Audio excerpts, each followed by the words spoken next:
কে কোথায় আছেন তাড়াতাড়ি চলে আসেন। এলিগেন্সে কিন্তু চলে এসেছে কোরিয়া থেকে হিউজ শিপমেন্ট।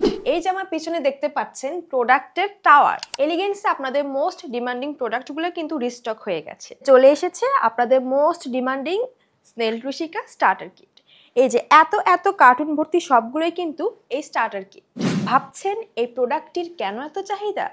এই প্রোডাক্টটি স্কিনের dullness, roughness, uneven skin tone, damaged skin এবং বয়সের ছাপ কমিয়ে স্কিনকে কিন্তু অনেক বেশি ব্রাইট এবং টানটান করে। এই কিটটি স্কিন রিপেয়ারিং এর কিন্তু অল ইন ওয়ান সলিউশন। যাদের স্কিন ড্যামেজ হয়ে গেছে অথবা বিভিন্ন ধরনের হোয়াইটেনিং প্রোডাক্ট ব্যবহার করে স্কিনের ব্যারিয়ার নষ্ট করে ফেলেছেন, পাতলা করে ফেলেছেন, তাদের জন্য এই স্টার্টার কিটটি হতে পারে ব্লেসিং। কিভাবে ব্যবহার করবেন? প্রথমে এই ক্লিনজারটা দিয়ে ফেস ভালোভাবে পরিষ্কার করবেন, তারপর এই টোনারটি অ্যাপ্লাই করে 1 থেকে 2 মিনিট ওয়েট করবেন। এরপর সিরাম অ্যাপ্লাই করবেন এবং সিরামটি অ্যাবজর্ব হয়ে গেলে এই রিপেয়ার ক্রিমটি ব্যবহার করে ঘুমিয়ে যাবেন।